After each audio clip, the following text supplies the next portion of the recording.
U.S. business schools brace for the second Trump term.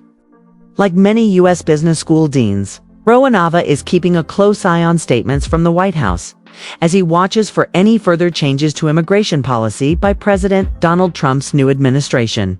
His University of California, Davis Graduate School of Management, and its peers could be significantly affected if Trump follows through on the America First rhetoric and the stigmatization of immigrants that were central to his election campaign last year. We are going through a very uncertain period regarding international student admissions and enrollments, says Rowanava. During Trump's first term, restrictions on immigration and a slowdown in visa processing, which continued late into Joe Biden's presidential term, hit student admissions.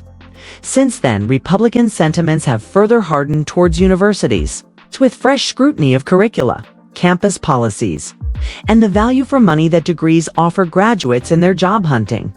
As with any new U.S. presidential administration, there is uncertainty in terms of priorities, appointments, and processes, says Sharon Matusik, Dean of the University of Michigan's Ross School of Business.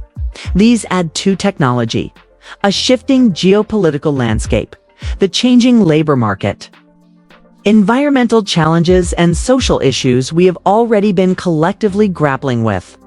For the country's business schools, resurgent anti-woke and culture war actions could lead to increased nervousness about offering, or at least publicizing, courses on politically charged topics such as diversity, equity and inclusion day, or environmental, social, and governance (ESG) matters.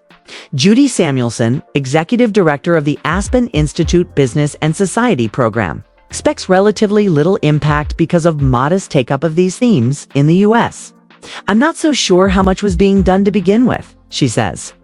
"A lot of business schools' finance classes are still teaching shareholder primacy. ESG will not be going away. It shouldn't. The evidence continues to mount on the human impact on climate." Matthew Slaughter, Dean, Dartmouth. Matthew Slaughter, Dean of Dartmouth College's Tuck School of Business in New Hampshire, argues that day and ESG, when grounded in rigorous research, are already taught and will be retained. It is really important to bring together students, faculty, and staff of diverse backgrounds and harness the power of diversity. He adds, ESG will not be going away. It shouldn't. The evidence continues to mount on the human impact on climate. We need to think about what research shows and how to bring it into our classrooms. Trump's other campaign pledges included a review of the U.S. accreditation system for universities, with a focus on return on investment and job placement. That is one topic around which many business schools can feel more sanguine than rival faculties, at least at undergraduate level. Demand for their courses continues to rise. Of greater concern is the threat to visas for students coming to study from abroad, and what rights they will have to work in the U.S. after graduating. Many business schools have increased recruitment from India, China, and the emerging countries of Asia, including Vietnam. These students typically receive F-1 visas for study, but often seek to remain and switch to H-1B status for longer-term employment in the country. Some MAGA Republicans have called for a cull of H-1B visas, claiming that they allow employers to hire cheap foreign labor in place of U.S. workers. By contrast, tech barons, led by Elon Musk, have defended this form of immigration as a source of future global talent, and reports suggest Trump himself supports this view. Whatever the outcome of that spat, business school leaders are watching what. However, any fresh clampdown by the U.S. could benefit rivals elsewhere. Julian Birkinshaw, the dean of Ivy Business School in Canada, recently told colleagues, "We can expect Trump Season 2 to feature a strong anti-migrant narrative, which will make higher education institutions in the U.S. less attractive to overseas applicants. To the extent that the U.S. turns in on itself, that creates an opportunity or even a necessity for Canadian business schools to be more outwardly focused. In practice, Canada, as well as the UK, Australia, and other countries that have turned to international students have also been clamping down on visas." Furthermore, pre-U.S. election surveys by both GMAC, which administers the GMAT test, and StudyPortals, a consultancy, showed that relatively few international students said a Trump victory would dissuade them from studying in the U.S.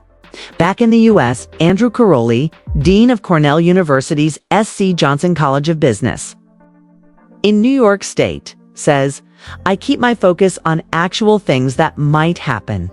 Our goal is to make sure we are focused on the relevance and impact of our research and our teaching, to make sure students are absolutely ready. Happens to the intervening year-long period of optional practical training, OPT, for students after graduation, before they receive H-1Bs, that can be extended by a further 2 years on science, technology, engineering, and mathematics, STEM-related courses, an incentive that has led an increasing number of universities to seek STEM classification, including recently Harvard for its MBA. The value of a U.S. degree is not just in the degree, but in the return it provides in the form of future earnings," says Anava at UC Davis. "If OPT is removed and H-1B is not given to new graduates, demand will go down significantly for international students. To remain competitive in such circumstances, he argues that some business schools would have to cut their fees to compensate for the reduced prospects of longer-term U.S. employment. Others remain hopeful. Isabel Bajo-Basnu, Dean of Carnegie Mellon University's Tepper School of Business, says, "While there are fears of restrictions, some members of the incoming administration have indicated that the U.S. would welcome highly skilled workers. I believe that the commitment to business and innovation will endure."